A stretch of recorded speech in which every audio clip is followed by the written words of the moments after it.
You're now listening to D&D live on demand. What up, world? Welcome back to another episode of Breaking Command, a D&D football podcast. Of course, it's your man DH, and as always, in the building for another episode, we got Dee Middy. Dee Middy, what's up, bro?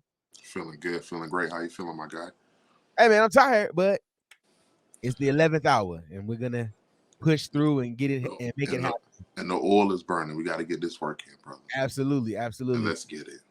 Listen, 'twas the night before the 49ers game, and all through the house, everybody was up, nervous. That's what's going on. A lot of this going on. A lot of prayer, a lot of anointing oil, a lot of prayers going up, a lot of candles, man. Listen, man. I'm telling you. The Commanders are at their proverbial fork in the road. They can either go left or right. And we'll get into why here in just a few moments. But of course, if you're listening to this podcast or watching this podcast, we want to thank you for tuning in, of course, and you are back with the boys. We want to remind you that if you're feeling this, to make sure you like, subscribe, share with a friend. And if you feel so inclined to leave us a 5-star review, you can get your 5 seconds of fame. That's it. That's all. Of course, make sure you like and subscribe again, please. We really need you to like and subscribe. That would be much appreciated. Much appreciated. The Commanders take a heartbreaking loss to the Giants last week, 20-12 in prime time. Dee Middy, we both were very confident that they would get it done coming off the bye week, and they just look bad. They look bad. They came out the bye week sputtering. They came out the bye week. I don't want to say lackluster because they were playing, but it just seemed like they expected a different Giants team. The way the plays were called, not gonna get into it, but how the Zebras managed the game. We're gonna get into that later. I got a whole topic for that, whole commentary. We're gonna get into that later. But Dee Middy, man, we were very motivated and very hyped last week for this matchup, thinking that they would come out and not necessarily dominate, but kind of exercise some demons. And as true, the game came down to a last-second drive opportunity, where your man had a chance to get it done, and with the help of the 12th man for the Giants, they weren't able to get it done. But I think I kind of want to talk about a characteristic of Taylor Heinicke that we talked about previously, how he doesn't do it during the game when he needs it, and then like Chris Collinsworth say, "Oh, he got some of the pixie dust." I'm like, bro, shut up. Watch none of the game. I was sitting here listening to him, and I was like, dog, you don't watch none of the games, because that did get to me too. That whole little magic. I'm like, dog, shut up. He got a little Brett Favre in it. I'm like, I'm sure Green Bay Packers fans didn't hate Brett Favre as much as I hate him. Bro, did you just? They might hate him now for stealing welfare money, but they didn't hate him while he was there. Okay.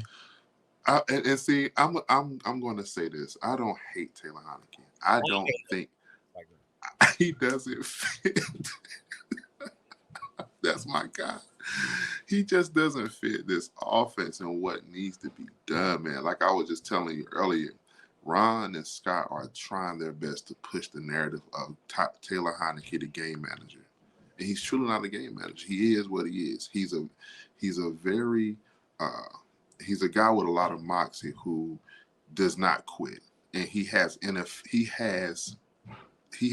talent because he's obviously in the NFL. He has NFL talent, but he just what's keeping him around is the moxie of, okay, I'm gonna never quit. I'm gonna do everything I can to be better, but you just don't have that high level NFL caliber talent to move an offense to only put up 12 points.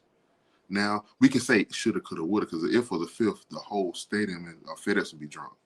If they would have completed that 2-point conversion. If somebody would have caught this catch in this point in the game and what have you. No, but it didn't happen. And you missed those plays. Like when he gave up the sack, I'm going to say gave up. He gave up the sack fumble because he could have either threw the ball away or, just like I always say, get back to the line of scrimmage and take that tackle for a loss or take the line of scrimmage run and just live to fight another day. But you decided to try to move the pocket, and there was no pocket to be moved. I mean, he threw for 249 in a losing effort.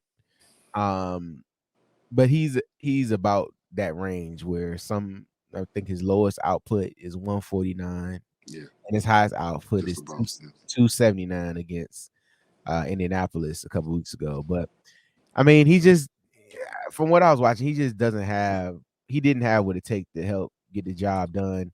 I No, mean, I will say this, he did make some solid throws on a absolutely. couple drives, but it's just the consistency that's just not good enough. 2 fumbles. I mean, you just can't have that. You can't have the quarterback turn over the ball. And it's throws that stand out like the Jahan Dotson throw and the Curtis Samuel throw. I think the Curtis Samuel throw was either third or fourth quarter down the sideline where Curtis had to go up to get the ball when Curtis had to got beat by a few. I'm not going to say the exact. Curtis had a defender beat by a few yards. Curtis had to make a play on that throw when all it was the quarterback to lead your receiver to glory to the residents. Because if he would have put it out there for Curtis, that would have been 7. I mean, and truly going into halftime 14-3. Um, I was looking kind of sideways. I was like, is it time to pick up the bat phone? And he would then Because I feel you. Because at that point, I was like, I was trying to muster up some form of faith to be like, we might just win this game. Not we can win this game. We might just win this game. And I didn't want to feel that way, but that's the feeling I felt in that Giants have at going in half 14, going out 14-3. and then they come out, they score. Um, they scored the touchdown pass to Jahan. And I think he missed this slide, missed the extra point. Yep. Yeah. Then Graham Gano kicked the field goal, making it 17-19 going into the fourth quarter. Joey Slide hit a field goal, making it 17-12. And then Graham Gano hit a 50, excuse me, Graham Gano hit a 50-yard field goal to make it 20-12. And then chaos ensued at the end of the game. I will say this: Taylor Heinicke did have a pretty solid drive to get them down in scoring position. Made some pretty decent throws, but the ending of the game was not what we wanted, not the outcome. And I mean, to only have 9 second half points, it's just not enough. To have No. 12 total points, that's not going to cut it in the league. And it brings us to here where the Commanders take on the 49ers this week, Dee Middy. They take on the 49ers this week, a high-powered, a very motivated and exciting team to watch with a first-year Mr. Irrelevant quarterback, Brock Purdy, at quarterback. Dee Middy, how do you think that the Commanders will fare this week against the one of the top-ranked defense of the 49ers? I'm gonna say it on air. I said it to you, and I'm gonna say it here. The 49ers defense are going to up Taylor Heinicke. They're going to give him every bit of that work that they could possibly give out. Because looking at that pass rush, I'm afraid for Taylor Heinicke. I feel like they just might go to the bat phone. I have faith in Taylor Heinicke, though. You know why I have faith in Taylor Heinicke, DH? I have faith he's going to give the job back to Carson Wentz. I have faith. This is the week here. He's gonna give it back to Carson. This is the week. If it ever was a week for him to completely fall on his face, it would be this week against the number 1 ranked 49ers defense. I mean, we're ranked 3rd on defense, but that's another story. But the number 1 ranked 49ers defense, who gets after the quarterback, who has literally stopped offenses in their tracks. And then with the offensive coordinator making the play calls that he does, being so sporadic, they are really going to take him out of his element where he could truly, with some consistency, they could be all right in this game. But Scott Turner's inconsistent calls may even help the 49ers defense And I against have him. a question for you. I'm glad you said his name. Who would you put your money on to win that chess match? D'Amico Ryans or Scott Turner? And I hate to say it, I'm putting my money on D'Amico Ryans. Yeah, I mean he's proven this year. Well, first off, he's gonna be another San Francisco defensive coordinator to get a job. He's gonna be on the top of everybody's list next year to Yep. get a job. Let's hope he gets the job wherever he goes. But I mean, I like what he does. I mean, he's recently removed from the league. He's up to date with how the league works Yep. and the players. And he's in tune with the game. I see that a lot when he's coaching. But I mean, when you got the type of dogs that you have on the 49ers defense, I mean, I probably could coach him for real, for real. Like, Hey man, that safety they have, man, uh, to Tufunga. I hope I pronounce his name correctly because I want to give you all the respect. 29 for the San Francisco 49ers. He is he's a ball hawk. He's a sure tackler out in space, and that's somebody that may just be shadow that may be help, helping out on double coverage with a guy like Terry McLaurin or even Jahan Dotson or what have you, and make it hard for the offense to push the ball down the field, whether it's Wentz or Heineke. I feel like on our defense, though, we have to focus on their weapons because, granted, Brock Purdy is not the most gifted athlete. Like he's He's not. not elite. He's not elite. Yeah, Let's he's just say not. that. He's not. But he knows how to manage the game and play with Absolutely. their offense. So they have to focus on really stopping Christian McCaffrey and getting and locking down Kittle as best that they can. One of the San Francisco 49ers fans said something that I've told you, and I probably said this on air before. I feel like Kyle Shanahan is a part of that tree and is a part of the coaches that makes his plays look like they could be a run, come out pass, or pass, come out run, and and disguise what they're doing on offense and make it harder on defenses. And when you have a Brandon Ayuk who can get out on screens and jet screens, and he can be a deep ball threat too. And you have they have another receiver, Jennings, number 15, I believe. He's physical. He loves the block. So if they do jet motions and jet sweeps and how they run out of the pistol formation, they have receivers who love the block. They have physical receivers, and I I hope that in this matchup with the defensive backs that we have, they don't get ate up. That they can sniff out those screens and those jet motions and things like that.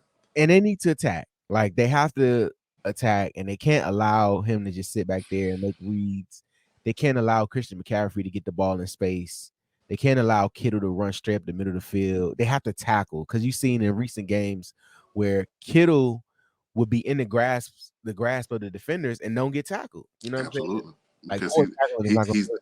he's that physical. He's that elusive, and not having. Well, I'm not going to say this. I don't know. I was trying to pull it up.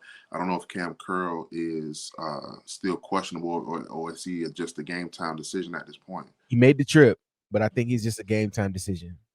And not having a safety like that at 100%, you the Washington defense is going to be looking at possibly having Bobby McCain in there more alongside Derek Forrest and maybe even having Jeremy Reed. Shout out to the Pro Bowler, much respect. And he may get some tick out there. And I'm gonna be perfectly honest. There were games in the past where Jeremy Reed flashed and he made an interception or two or a tackle when needed. And hopefully, if you don't have a Cam Curl, that Jeremy Reeves does come out there and help with that passing attack and maybe in the run against Chris McCaffrey and in the pass against guys like George Kittle.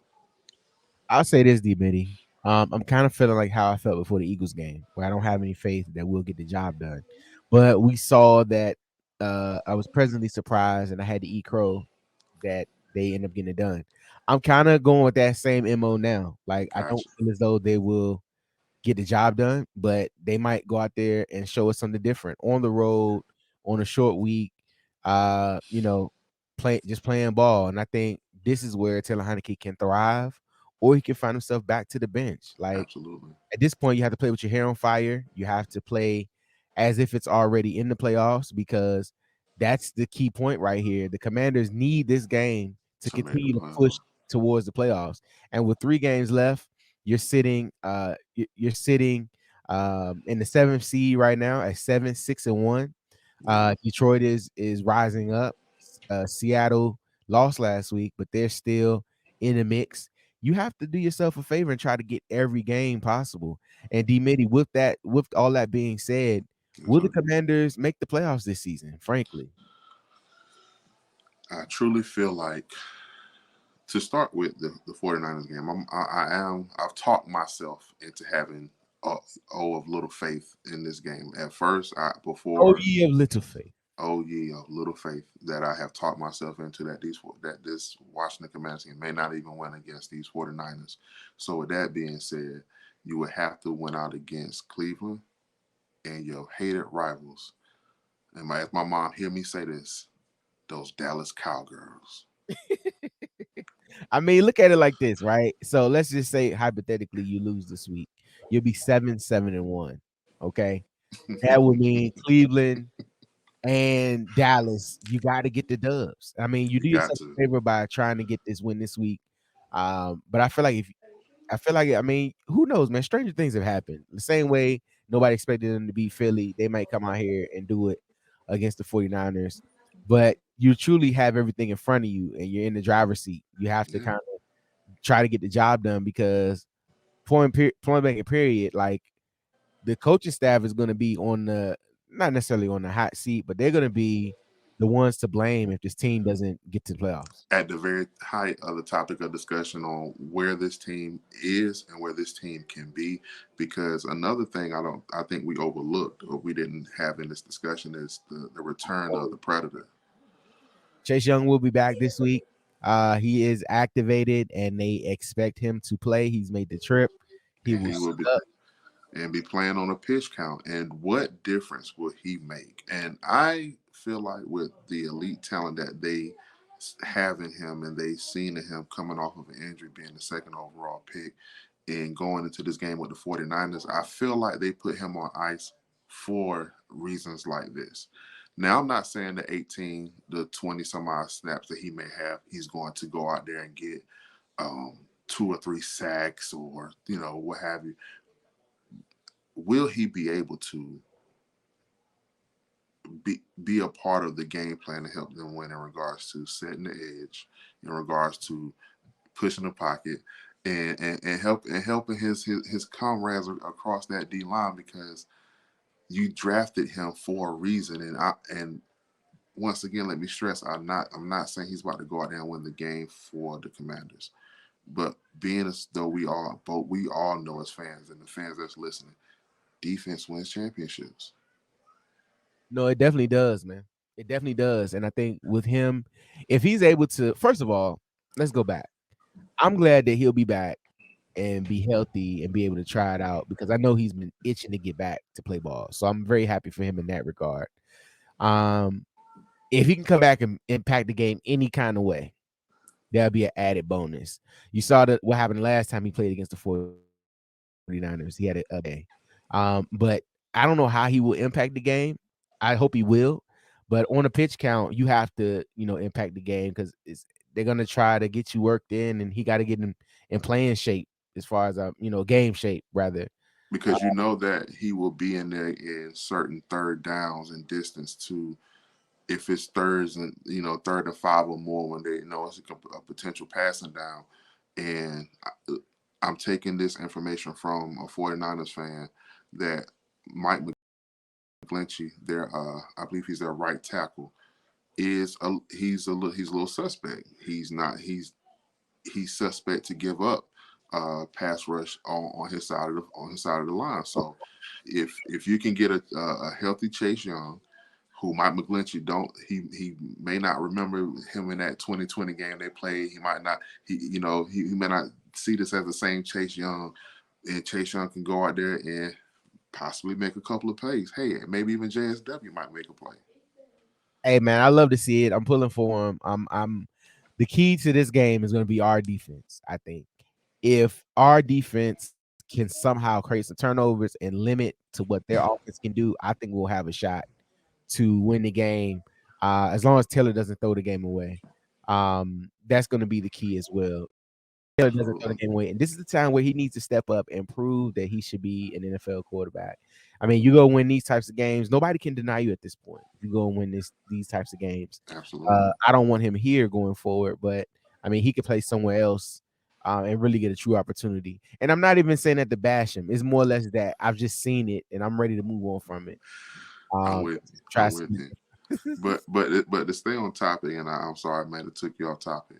Will the Commanders make the playoffs? They will make the playoffs if they win this game against the 49ers and potentially win out. You have to win. You have to win that divisional game against the Cowboys. You cannot end that. You cannot end the season on a loss with that particular game. So to me, those are two important games. Not saying you need to just lose the Browns game or that game does not truthfully matter. You can lose that game. You don't need to lose that game. You need to win all three of these games. You need to have 10 wins going into the playoffs to make sure that hey, you're riding high, your defense is gelling, and you're able to run the ball heavy because that's another key to the San Fran game. Keeping that San Francisco offense, keeping McCaffrey off the field, and being able to put up points and not as my man do shout out to the red zone in the lab, not leaving 4 points on the board. I You mean off need the board. you need it, man, and you need everything from this squad. And they got to make some plays. They got to force some turnovers. They got to complete some things on offense, and they just have to do it, man. And I had mentioned in the last episode that they were going to win 3 out of these 4 games. So All I'm right. already looking foolish. So they got to win these next 3. They got to win them out for you, Brody. They got to win all these. They got to beat Deshaun. They got to beat Brock Purdy and the Niners, and they have to beat them Dallas Cowgirls. Because let me tell you, Dallas is already clinched, but I don't think they'll sit uh week No, 18. they're gonna yeah. If they're an NFL team, they're gonna want to be going into the playoffs with you know, feeling good about themselves. They don't want to go into the playoffs like, well, now we have to redeem ourselves in the playoffs. Now, I think every NFL team wants to go, or any professional team wants to go into the dance healthy and also clicking on all cylinders. No, absolutely, absolutely. Now, D Middy, I want to double back to the Commanders' loss to the Giants, and there were 2 suspect calls at the end of the game. And this leads into my next statement. The NFL has a big problem with officiating. Huge problem. Um, I mean, let's just call it what it is. The NFL and the referees made a bad call on the Terry McLaurin play that called the touchdown back, and then a no call on the Curtis Samuel attempt for the touchdown. I mean, draped all over him, bro, on his back like a parachute, bro, on his back like a child in the amusement park, bro, like on his back. Like that. It's an old YouTube video that put the team on my back, though. I'm gonna put that in right there. Hey, he one of the best players in the league. I put the team on my back, though. I remember that one.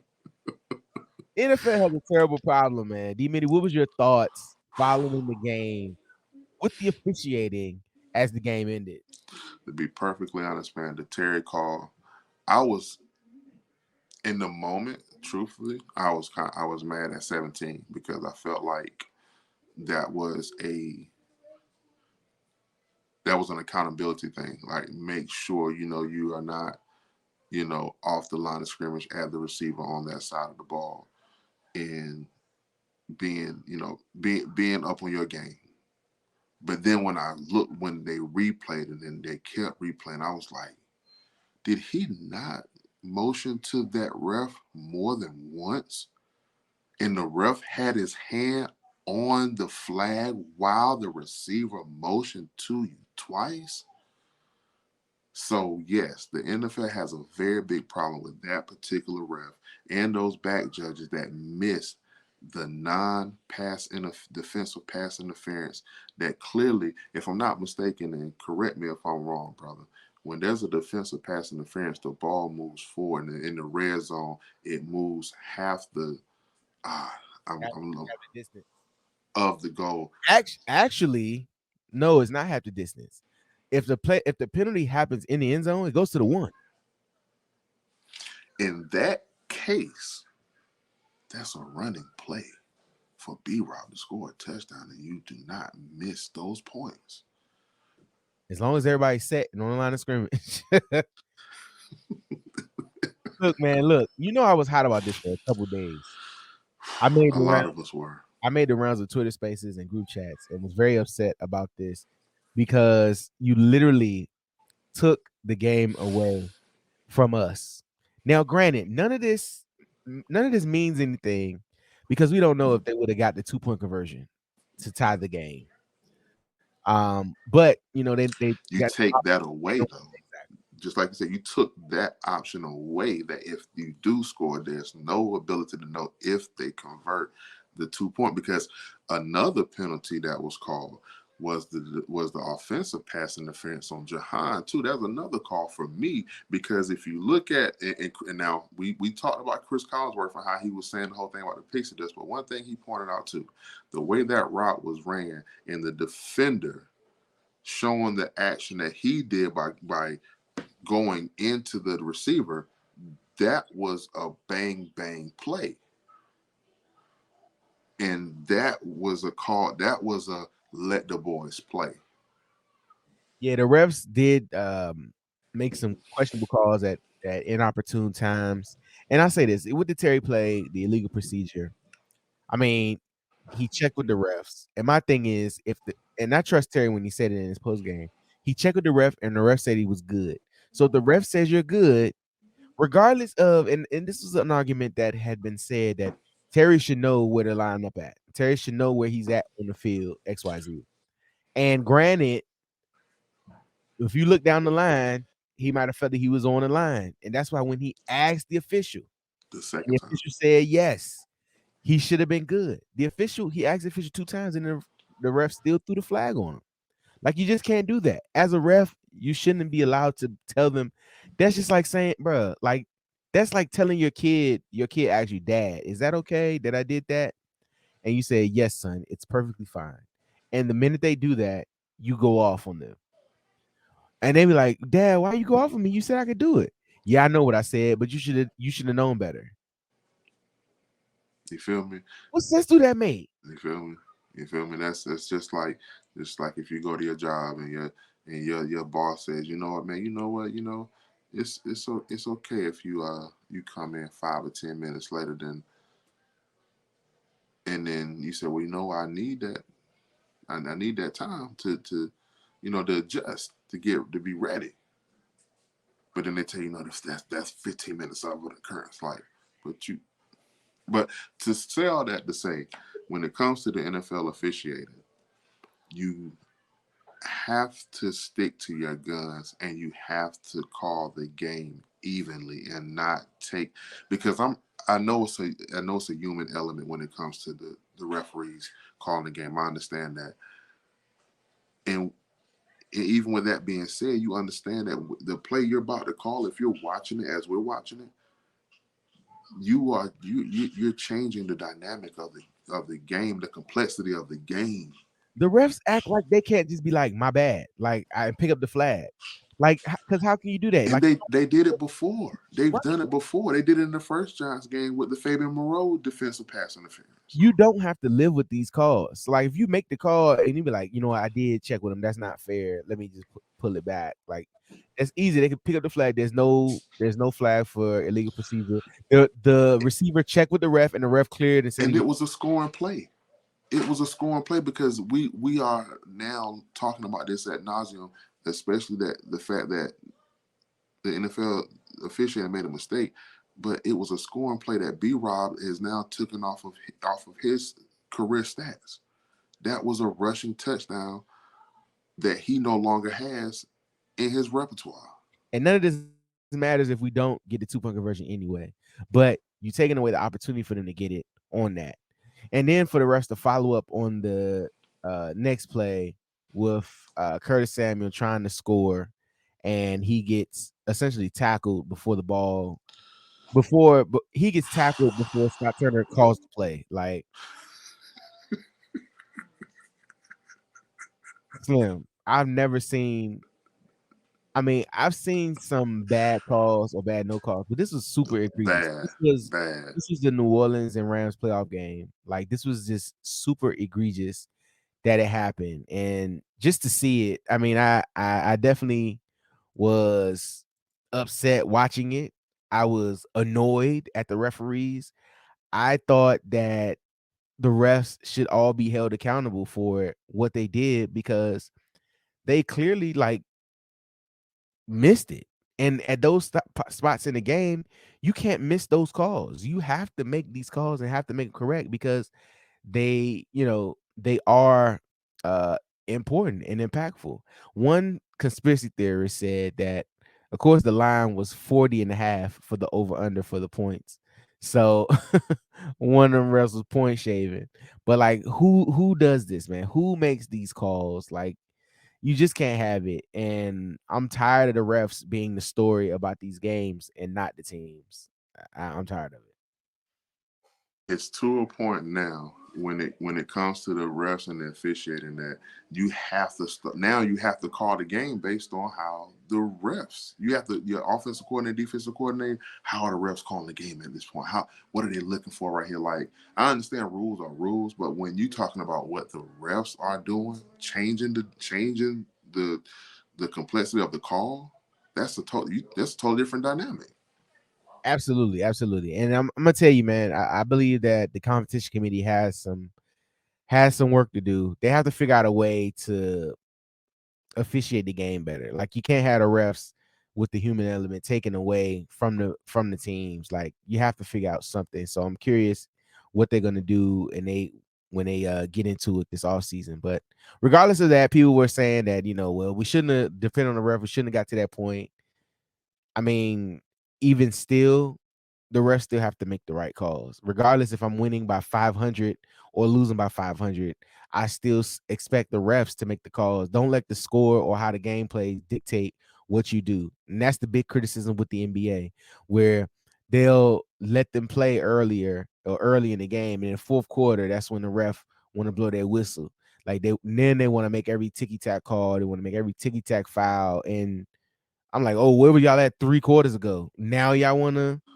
And you've added minutes to the game. You've changed the momentum of the game. You changed the momentum of what the team is doing and calling and how the players are playing. You're not keeping the game within the parameters of momentum. Absolutely. I agree. D Middy, listen, we've now come to the favorite part of our program, man. It's time for Let's Get Wild.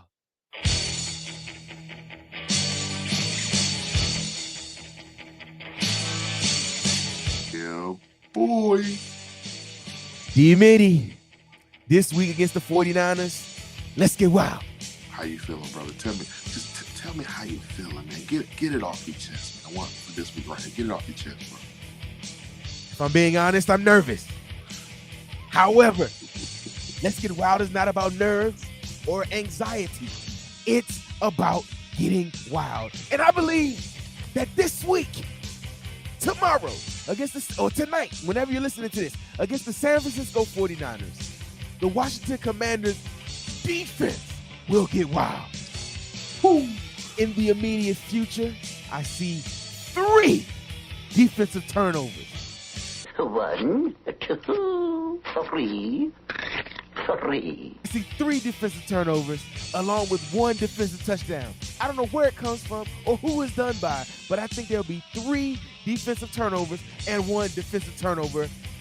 Ladies and gentlemen, I just got wild. D Middy, what you got? I don't even know how to come behind that, brother. I mean, oh my God, 3 defensive touchdowns. Turnovers. Oh man, let me get wild. 3 defensive touchdowns, man. Hey, we don't need Heineken to score.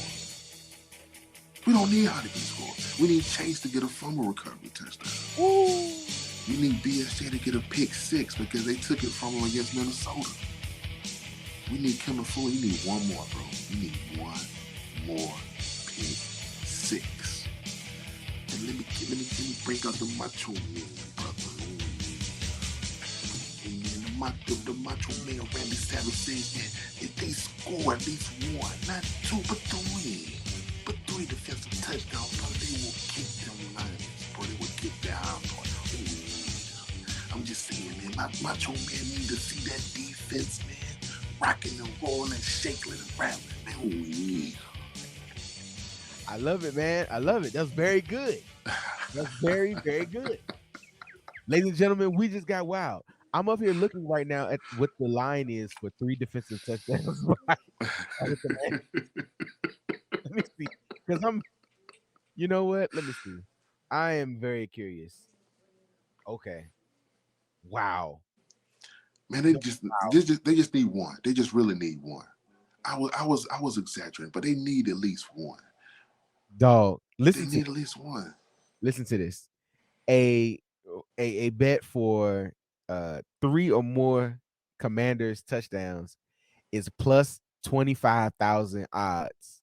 So a $10 bet would net you $2,510. A $100 bet is $25,000. If they get just 3 touchdowns, not defensive, but 3 touchdowns. No, 3 defensive touchdowns. That's what 3 defensive touchdowns.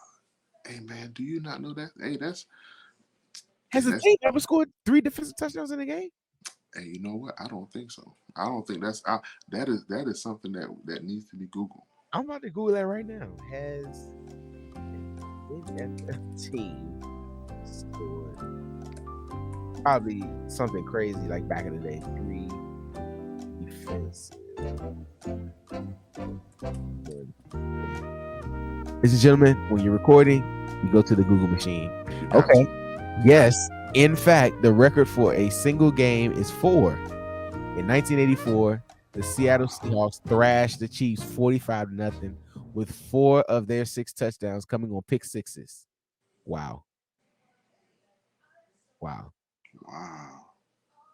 So it has happened. Yeah, I see it. Yeah, there it is. And actually, the most recent, let's see, most defense. Minnesota did it in 2007. Let me see. Yeah, okay. Wow. Oh, okay. So it's like, okay, so 1, 2, 3, 4. It's 9. It's tied for 9. 9 tied teams for 9. Okay. Yeah, 9 teams have done it. The most recent is all this stuff was in the 60s and 70s when all this happened. 72, 77. Yeah, Minnesota did it in 2011. They had 3 interception TDs. Speaking of Minnesota, bro, for them to come back the way they did last week, crazy. We talked about, I think we had recorded just after that. We talked about it. Now that was wild.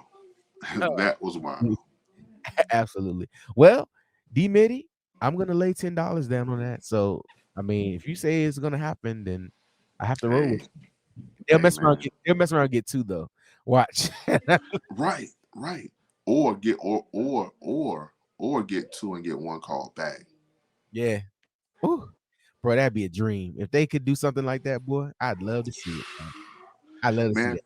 Man, Brock Purdy, just lay one out there for your boy, man. Just lay one out there for McCain, so McCain can not get as much flack as he's been getting all year, man. I'd love to see it. I'd love to see it. Now, speaking of Brock Purdy and the Washington Commanders defense, Dee Middy, what's your final thoughts on the upcoming game against the 49ers for Week 16? I must say this, man. Whenever you're watching this, if this is before or after the game, I hope that this team, the Washington Commanders, actually go out there and keep that San Francisco offense from looking like a juggernaut. My final thoughts are that this defense can put the Washington Commanders in a position to not only win the game, but look like a real NFL playoff caliber team. And Heineke, do your best. Do your best to give the job back to win, so he can go out there and throw a few touchdowns and show you how to push the ball down the field. It's my final thoughts. Dee Middy, I definitely think it's a different ball game with Carson Wentz in that quarterback. But look, I'll give my keys and my final thoughts to the game. Look, man, you showed up. That's the first part of it, right? You got to show up in order to have an opportunity to win. But you have to really understand the weight of this game and what it could do for your season and what it could mean for your season. This game could literally take you out of the mix to being in the playoffs. If that isn't enough to motivate you to play well, there's nothing else that I can provide for you. Because at the end of the day, the goal is to win the Super Bowl, but you cannot win the Super Bowl unless you get to the playoffs. And you can't get to the playoffs in the way that you need to get to the playoffs without beating the 49ers. Okay. You need to beat the 49ers. Even if you don't beat them and still get to the playoffs, you have to believe that you need to beat the 49ers to get into the playoffs. So as a player and as a coach, that's the mentality and the mindset that I have this week, that I have to beat the 49ers at all costs. So that means consistent play calling. That means not tampering with what we're doing well. That means running with the hot hand that Ron has been saying they were doing all year. And that's converting and making some plays. Because if you don't, you will be sitting at home after having a nice win streak in the middle of your season and not being able to get it done at the beginning or the end. And I think this could mean the end as we know it for Ron Rivera and staff if they do not find a way to get the team into the playoffs. Absolutely. Absolutely, man. I agree with you wholeheartedly, brother. And to put a pin into it, man, you have to make plays when plays are given. Whoever the quarterback may be. I know we've said, we would rather see Wentz in this game against this particular defense, but make the plays that need to be made. Don't don't try to score two touchdowns on one play. Because it's Take, not possible. I mean, come on, man. I mean, I feel like they have this offense has the ability to do so, even with Heineke on the center. I feel like they do because if you just give him the right plays to be made, maybe because it was cold at FedEx when he played, he wasn't able to get the ball further down field because he was pushing it. I said they gave him a few shots downfield. So the land at give Heineke the right passing plays that will get Curtis Samuel, Jahan Dotson, heck, even Cam Sims or De'Ami Brown, because I like the way they was taking shots down the field with Deuce. I ain't gonna call him Deuce, that's my boy. With number two, with my boy De'Ami, they was taking shots down the field, man.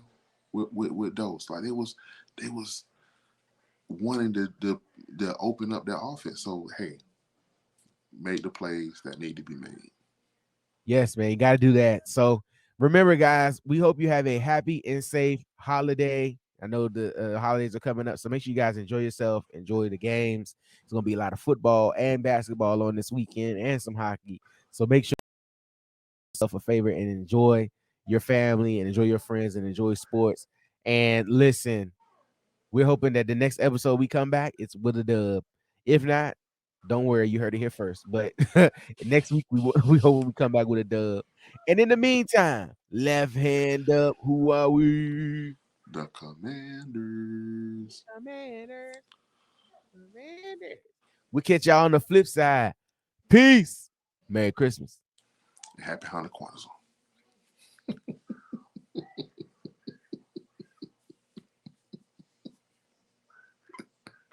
Bye. I agree. I'm gonna pause right here for 1 second. Dog, I am tired. Dog, I'm trying to hang on, bro. I know you see. Dog, I'm so beat, dog. Hey, you got a good 3-4 minutes in left in you, bro. Just a Yeah, good 3 or 4 minutes, and yeah, we get the dog. I'm over here. I'm struggling, dog. I'm like, oh my gosh. I'm like, I got my eyes. I'm like, and then there's one time I yawned, bro. I forgot to mute my mic. That joke was loud. That joke was like, oh, it's like somebody falling over there. I can tell where you've been doing this. Yeah, dog. I've been trying to hide the yawns, bro. I knew it. I knew what that was. I knew what it was. I was trying to save you. I was trying to cover for you, bro. But I seen it. All right.